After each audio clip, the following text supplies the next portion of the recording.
Tonight's first speaker is Robyn Allan, an economist who was the head of ICBC.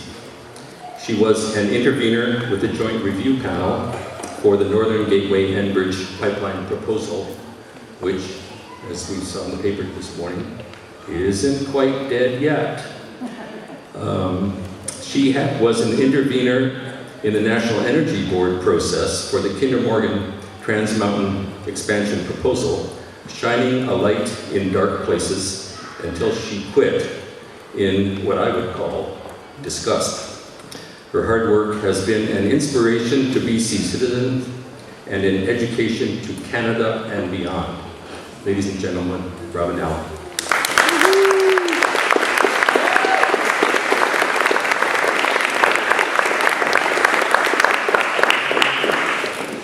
Well, thanks, Carl, and it's my pleasure to support the tireless work of Burnaby Residents Opposed to Kinder Morgan expansion, and to be here on traditional Tsleil-Waututh territory. Regrettably, we are not here to celebrate the National Energy Board overhaul or a legitimate review process. We're here because we've been betrayed. Mr. Trudeau knows the board cannot be trusted, and that the NEB torqued reviews, making it easy to recommend approval. The board did this by narrowly scoping the issues, removing cross-examination, refusing to compel answers to information requests, and by not testing the evidence. Mr. Trudeau promised an NEB overhaul. It would apply to existing reviews, and Trans Mountains would be redone. Terry Beach represents this riding. Last October, he said, "We're going to redo the National Energy Board process." And North Vancouver Liberal MP Jonathan Wilkinson confirmed the Kinder Morgan expansion project must satisfy this new rigorous review. Kinder Morgan is not undergoing a credible review. Kinder Morgan is not undergoing anything. Instead of fixing the process and starting over, Natural Resources Minister Jim Carr appointed a 3-member ministerial panel. The panel traveled the pipeline route collecting impressions in public meetings. The panel has no investigative powers or scientific expertise. It is not able to discern facts from fiction. The panel did not record its proceedings. It is relying on memory and handwritten notes. At each stop, the panel faced complaints. The meetings were poorly administered and poorly advertised. And by the time the panel reached Vancouver and Victoria, and the public was aware of when and where the meetings would be held, many who wanted to speak weren't given a chance. The panel is ill-equipped to perform its task and shrouded in prior conflict of interest. Panel Chair Kim Barrett and Kinder Morgan Canada President Ian Anderson signed a leadership exchange agreement in 2010. Ms. Baird publicly expressed that she and Mr. Anderson are very much alike. They were able to develop a deeper understanding of each other through their business exchange. Ms. Baird played her hand even before public meetings concluded. She wrote an op-ed for the Globe and Mail, telegraphing her bias. She said she was hearing 4 themes during the open sessions. She started with the theme of impatience. She said many presenters were feeling because of how long the process was taking. Ms. Baird's claims are not consistent with the facts. Her op-ed was published 5 days after a peaceful protest was held outside the hall where meetings took place in Vancouver. The hall was packed, standing room only. The people that were in the room and the people who spoke were overwhelmingly opposed to the project.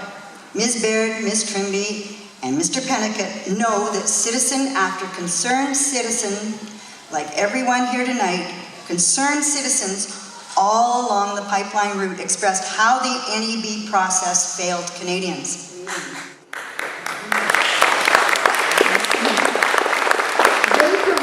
They provided well-researched reasons, and I know some of you tonight here were there, well-researched reasons why the project should not proceed and how the NEB deliberately got it wrong. And yet the panel chair characterized the opposite in a national newspaper. STAN, a non-governmental organization, attended and documented the meetings in BC. They report that 90% of presenters were opposed to the project. Not many were in favor and wanted a speedy decision, but many, 90%, were opposed. Now, public meetings were held in Calgary, Edmonton, and Jasper, Alberta, before the meetings in BC began. There's a summary of these meetings on the Natural Resources Canada website. That summary contradicts Ms. Baird's Globe and Mail piece. The panel's distorted perspective may be influenced by the fact that before public meetings began, its members actively cultivated a petroculture bias. The ministerial panel met privately with Kinder Morgan, privately with the National Energy Board, and privately with Alberta Premier Rachel Notley. In an exclusive interview Ms. Baird gave to Alberta Oil Magazine, she called these preferential closed-door sessions pre-engagement meetings. In that same interview, she explained the panel's job. She said, "Our job is to listen to outstanding concerns by citizens. But before hearing citizen concerns, the panel held private sessions with the people most likely to tell it why any public concern the panel would hear are unwarranted and invalid." This is totally unacceptable.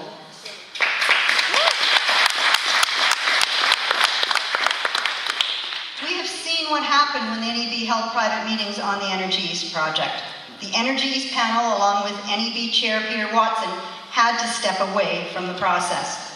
Now, why has Mr. Carr tolerated private meetings his panel held with Kinder Morgan, the National Energy Board, and Premier Notley?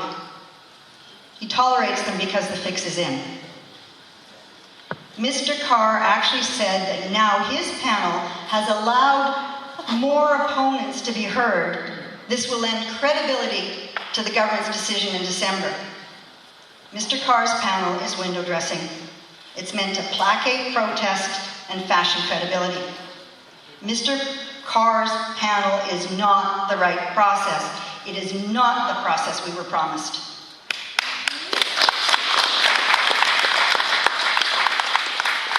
Mr.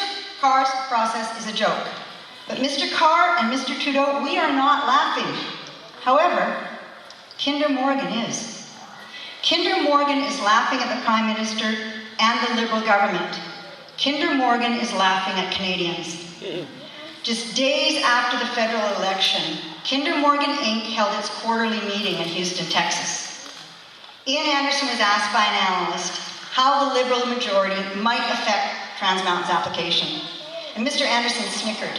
He said, I'm wearing my Liberal red tie." After audible laughter from those on the call, Mr. Anderson continued. He said, "We'll certainly be briefing the Liberal government in due course on the project. We'll just keep them informed and plan to execute the project as soon as we get approval." The lobby register shows just how informed Mr. Anderson has kept the federal government. Between December and August, Ian Anderson reported 31 days when meetings took place with elected officials and senior bureaucrats. Now let's not forget who Kinder Morgan is. Kinder Morgan Inc. is a Texas-based company. It plans to siphon more than $1 billion a year in financial returns away from our economy. Many of Kinder Morgan's largest shareholders are former Enron employees who stack the ranks of Kinder Morgan's board and its senior executive team. Kinder Morgan relies on a complex corporate structure to avoid liability, to avoid spill liability, and to avoid paying corporate taxes. Its chief tax strategist came from Enron. What I will focus on in this presentation is how the NEB parrots Kinder Morgan's false economic narrative and why the NEB report cannot be trusted. The NEB report says that if economic benefits from the project outweigh its residual environmental burdens, the project should be approved. Now, we can put the board's benefits and residual burdens into a simplified equation. And the board identified benefits that were considerable. It said these are markets, a reduction in Canadian crude discount, government revenues, and jobs.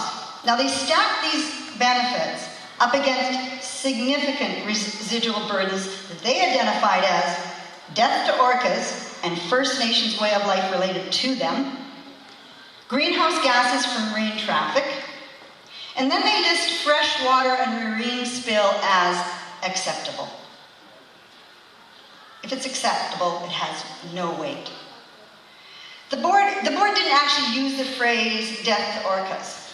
It said tanker traffic will cause significant adverse effects that will jeopardize their recovery. Sounds like extinction to me. But the board, they waved this off. It decided that since the orcas are unlikely to survive anyway, Kinder Morgan can have at them. The formula shows just how easy it is for the NEB to rig the outcome in favor of approval if it overstates the benefits and callously dismisses the burdens. And that's just what they did. So let's start with markets. There are 13 oil companies referred to as shippers in the report. They have signed long-term take-or-pay contracts. Now, none of these shippers provided evidence to the NEB on where markets in Asia might exist. None said access to new markets would reduce Canadian crude discounts and lead to crude oil price lifts. Offshore markets and a reduction in crude discounts because of them are an invention of Trans Mountain's consultants, Stephen Kelly of IHS and then Neil Ernest of New Stansell. Mr. Kelly was appointed to the National Energy Board prior to the election and while the hearing was ongoing. So after relying on Mr. Kelly's report for almost 2 years, it was stricken from the hearing record. A few weeks later, Mr. Ernest's replaced Mr. Kelly's, and it told a very different market story. Now, the board refused to consider Mr. Kelly's evidence because it was no longer on the hearing record. Now, when it did this, the board did not have to reconcile serious differences about market demand from two consultants working for the same proponent at the same hearing. Trans Mountain aggressively promoted one view of markets based on Mr. Kelly's evidence and then quickly switched when it received Mr. Ernest's. The board's ruling to strike the evidence meant interveners were not allowed to point to Mr. Kelly's evidence in comparison with Mr. Ernest's to expose Trans Mountain's lack of market knowledge. Mr. Kelly said that by 2019, about 350,000 barrels a day of diluted bitumen would go to Asia. Most of the rest of it, he said, would go to California. Mr. Ernest told the board, no heavy oil would go to California. Mr. Ernest sent 40% more heavy oil to Northeast Asia instead. Mr. Ernest has a whopping 500,000 barrels a day of diluted bitumen going to Northeast Asia the minute the pipeline opens. Northeast Asia does not receive Alberta's heavy oil currently. There is no market.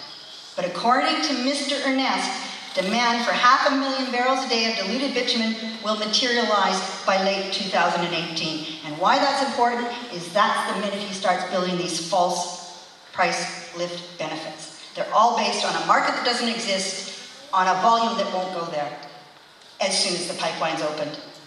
Mr. Ernest didn't have to be accountable. There was no cross-examination at the hearing, and most of the questions interveners asked remain unanswered. Mr. Ernest is Enbridge's consultant, as well as Kinder Morgan's. When Mr. Ernest prepared his report on Northern Gateway, he told the NEB that Northeast Asia would take 290,000 barrels a day of diluted bitumen by 2018, not 500,000 barrels a day, as he did on the Trans Mountain hearing. It's quite a different story. But just as the board refused to consider the flip-flop in markets from Mr. Kelly to Mr. Ernest, the board refused to consider Mr. Ernest's dramatic differences in his own evidence from one pipeline hearing to another. This isn't the first time that Kinder Morgan has promised the board new markets in Asia. Half a decade ago, Kinder Morgan told the board the same story. Kinder Morgan promised that if the board approved its Firm 50 application guaranteeing dock access, markets in Asia would, with certainty, be developed. So 5 shippers signed 10-year take-or-pay contracts to ship 10,000 barrels a day each to the Westridge dock. U.S. Oil was the only company that wanted waterborne access to its refinery in Washington. But the other 4, their oil was off to Asia. The board guaranteed access, and it approved a surcharge on those deliveries to create a $280 million slush fund, much of which Kinder Morgan is drawing down to finance its expansion project through regulatory approval. The board bought Kinder Morgan's Asian market story then, and it's swallowing it now. The board didn't bother to check during the recent hearing whether the promises Kinder Morgan made were promises Kinder Morgan kept. If it had, it would know offshore markets have not developed, the guaranteed capacity has not been used, and the preferential treatment the board granted was a failure. Trans Mountain consistently maintains that an average of 5 tankers per month are loaded at the Westridge dock. The NEB repeated this figure in its report. Facts show this has not been accurate since 2010. There were fewer than 3 tankers a month in 2015 and only 32 for that full year. There were fewer than 2 tankers a month in 2016, and in June, the most recent month the statistics are available, there were none. Tankers that have been loaded at Westridge are destined for US markets, not Asian. Commodity export statistics confirm this. In 2010, only 6 tankers in Canada were loaded with diluted bitumen destined for non-US ports.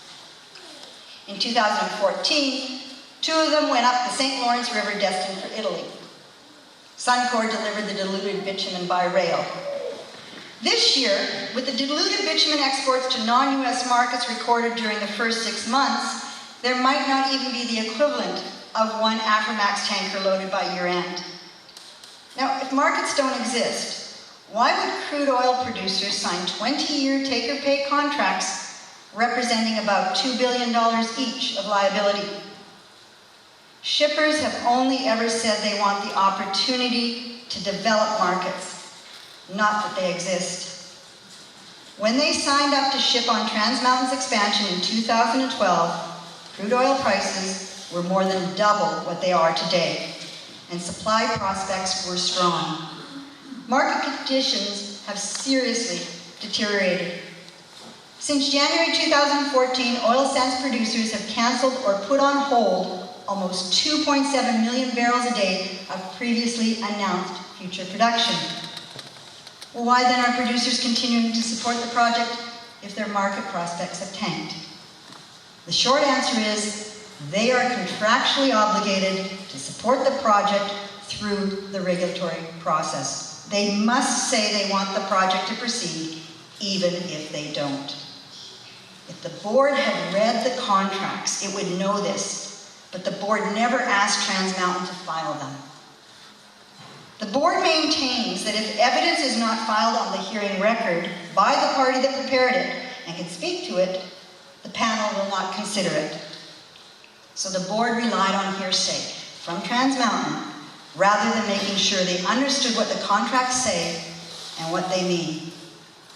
During the more than 2 years the review was ongoing, the board asked the oil companies who signed the contracts one question. In July 2015, they were asked to provide their crude oil supply forecast and discuss whether the lower price environment affected their financial commitment to the project. But instead of providing updated supply projections as asked, the oil producers refused. Now, they cited commercial confidentiality, even though they have and do reveal supply intentions to their shareholders, and they have and do announce changes in their intended supply projections to media. Every year, these same oil producers willingly submit their future supply intentions to the Canadian Association of Petroleum Producers so CAP can produce its annual supply outlook. But when requested to provide updated supply intentions that reflect market-changed conditions by the National Pipeline Regulator, they refused. The oil producers simply told the board, and I quote, "The current lower price environment has no impact on the long-term financial commitment that these shippers have made to this project." Well, of course it doesn't. There is nothing in their contract that would allow shippers to walk from the project based on market conditions. It's a non-answer. If the board had read the contracts, it would know this. Market conditions were then and are now severely impacting Alberta's oil producers' future supply. The board pretends in its report that they are not. The NEB report refers to a $5.5 billion capital project. Everyone except the NEB knows that Kinder Morgan raised the project's capital cost to $6.8 billion. This happened almost a year ago. The board did not ask Kinder Morgan to provide an updated capital cost during the hearing. Why? Because it avoids obvious questions and the board didn't want the answers. Higher capital costs mean increased toll rates, and increased toll rates give the oil producers an out from their contracts. But they can only exercise this out after the project has been approved and Kinder Morgan has its NEB certificates in hand. The board didn't want to consider the possibility that shippers might be free to walk because the board used the firmness of the contracts as their central reason for justifying project need. Increased toll rates from higher capital costs also reduce the price oil producers receive for their crude. The board's refusal to recognize the revised capital cost allowed it to accept overstated price lift benefits and allowed it to pretend that the project will lead to a reduction in Canadian crude discounts. A reduction in crude discounts was the second major benefit the board cited for this project. They even put a price on it. With accurate toll rates from the higher capital cost, Mr. Ernest's price lifts fall by almost 80%. The remaining 20% disappear because facts show price discounts for Canadian crude are within the normal range. They have nowhere to be further reduced. What the board doesn't say in its report is that diluted bitumen always sells at a discount. It is a lower quality crude and costs more to refine. It also costs more to transport by pipeline because it's so dense. The crude discount, the lower price, is there because the discount takes quality considerations and transportation costs into account. According to an NEB research report, the normal discount that the board expects is about $20 US a barrel.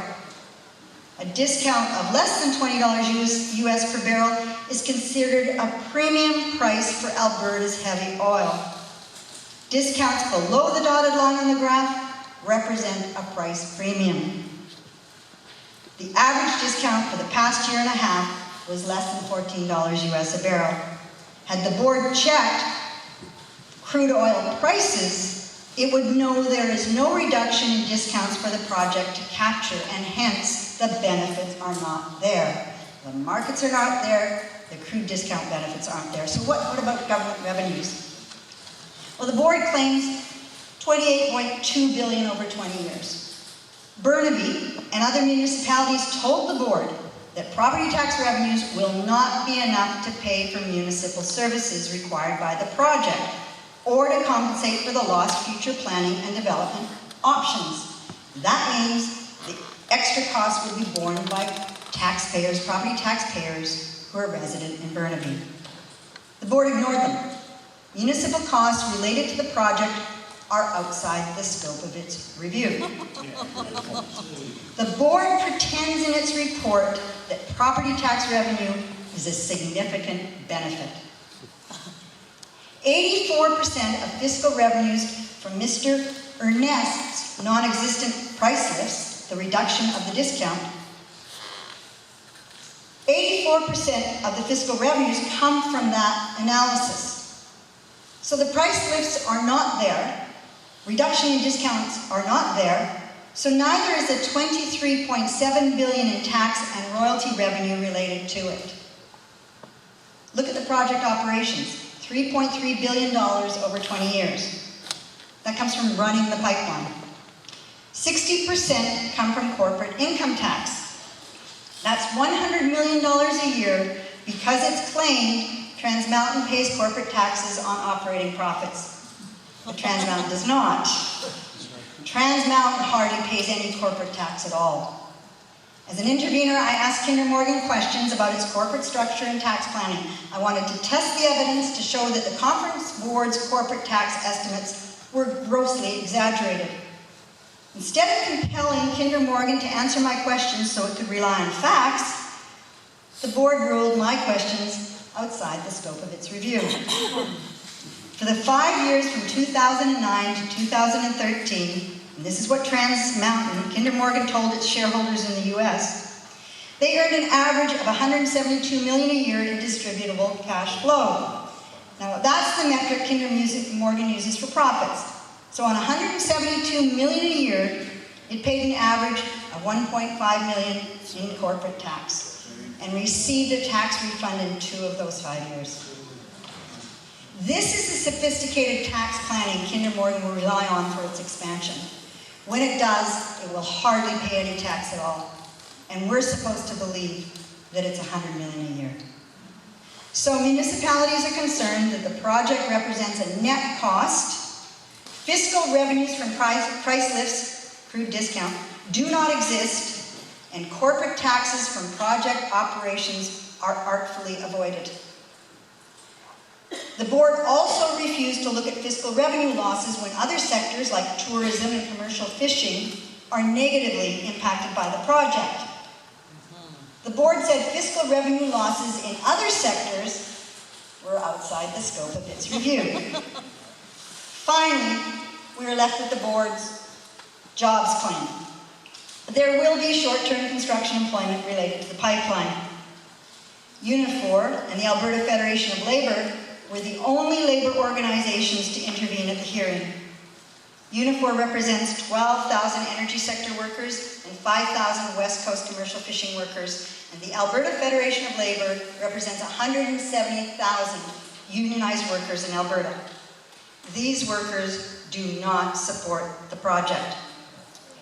Unifor and AFL said there will be a greater number of job losses in construction and losses in permanent employment because the project robs our economy of value-added opportunity and crowds out existing activity, particularly in commercial fishing. The board ruled workers' concerns outside the scope of its review. Kinder Morgan told the board there will be 90 permanent jobs from operating the project. But the board didn't rely on this figure. The board relied on grossly exaggerated figures from a faulty input-output analysis done by the conference board so it could assert 443 permanent jobs instead. Under a proper scope of review, where an energy strategy for Canada and job losses across industries are considered, the jobs figures become negative. Facts show there are no existing Asian markets for Alberta's crude oil. It will take years to develop them. The demand is not there, and future supply is quickly disappearing. Crude oil producers can't be trusted because they are contractually obligated to only speak good of the project. There is no reduction in crude discounts to be captured. There is a likely net reduction in government revenues and net job losses. These are not greater than residual environmental burdens. Facts show the project should be rejected, but the board refused to consider the facts. The federal government is betraying Canadians by not living up to its promise to redo Trans Mountain's review. Canadians have not been given due process. And without due process, permission for Trans Mountain's expansion will never be given.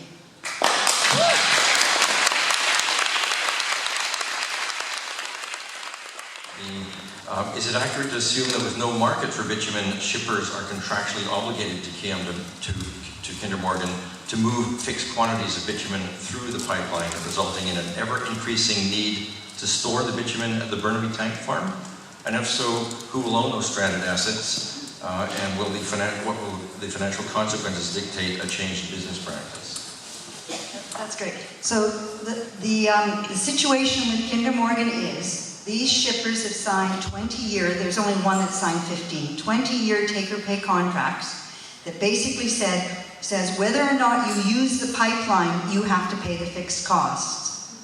So it's about, say, $5 a barrel to get the bitumen to the Westridge dock.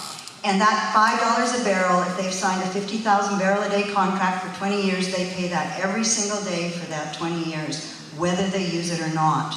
Now, the real serious problem about that, notwithstanding that should be enough, is that because Kinder Morgan is a US company, and because they finance the project from Kinder Morgan Inc. in the States, and through their planning of taxation, they get to be able to have huge benefits from that.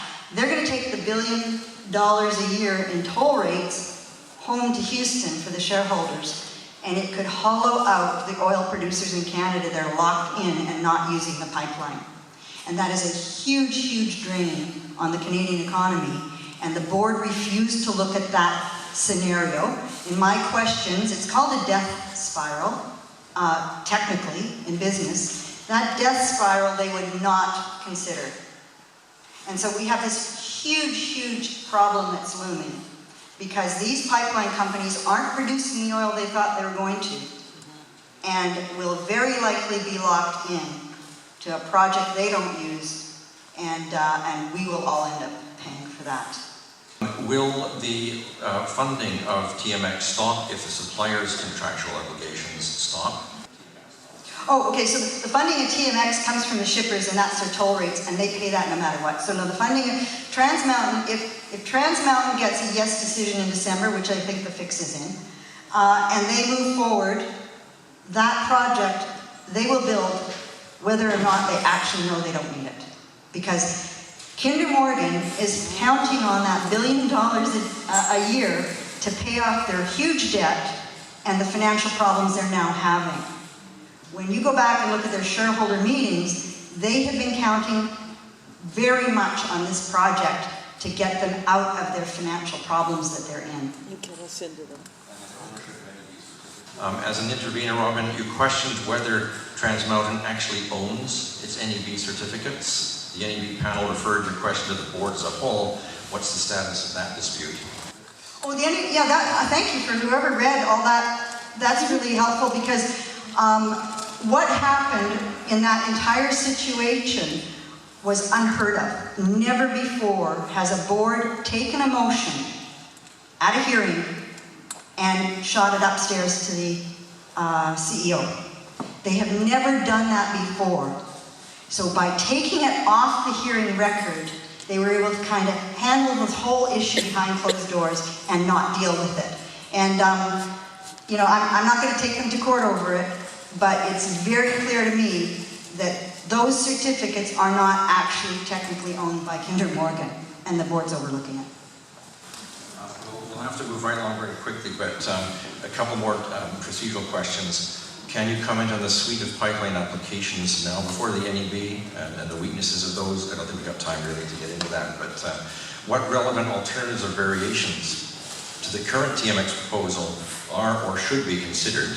And related to this, if the tankers are going from Westridge to the USA, why wouldn't the pipeline be twinned across the border? Yeah, those are great. Okay, so the other applicants, Energy East is very similar.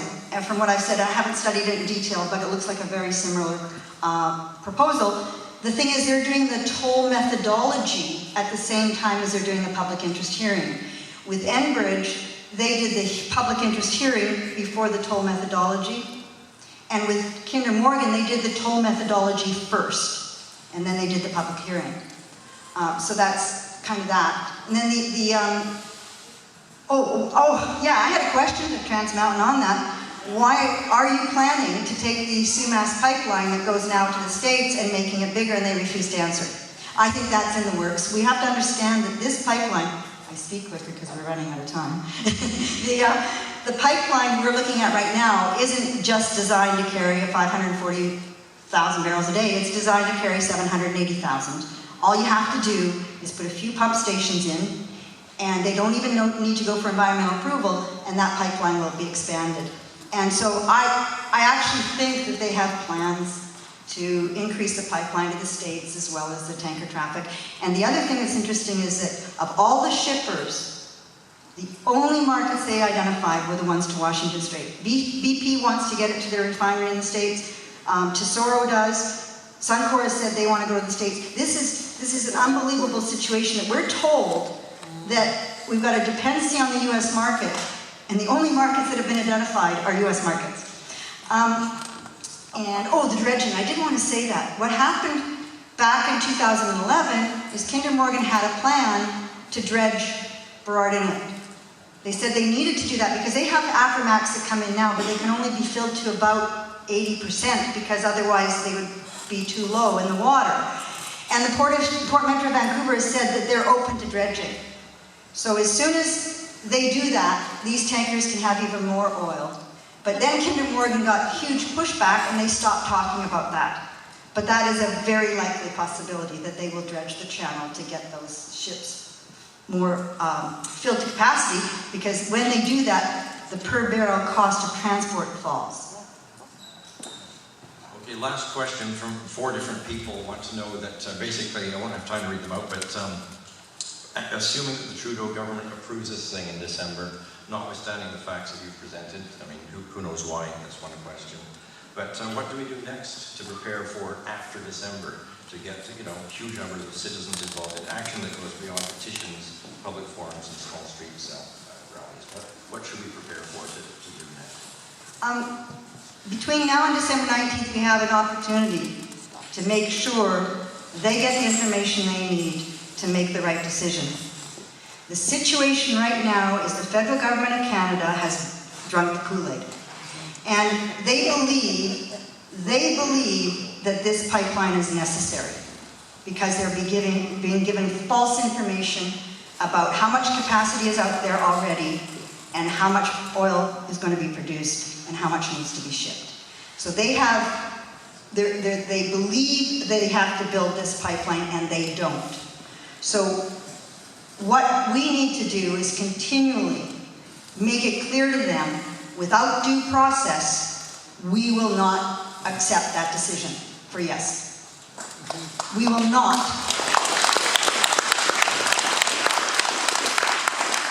And I think the balloons that have been floated about the fact that they're going to approve it is to test what kind of response they're going to get.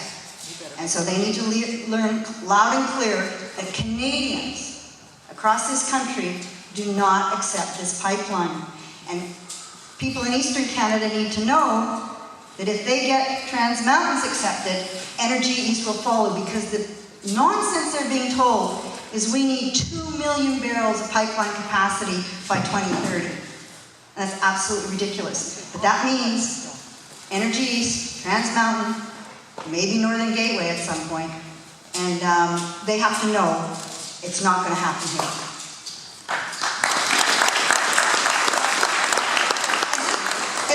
If the decision is yes, I think then we need to have a strategy at that point. Right now, we need to do everything we can to have a no.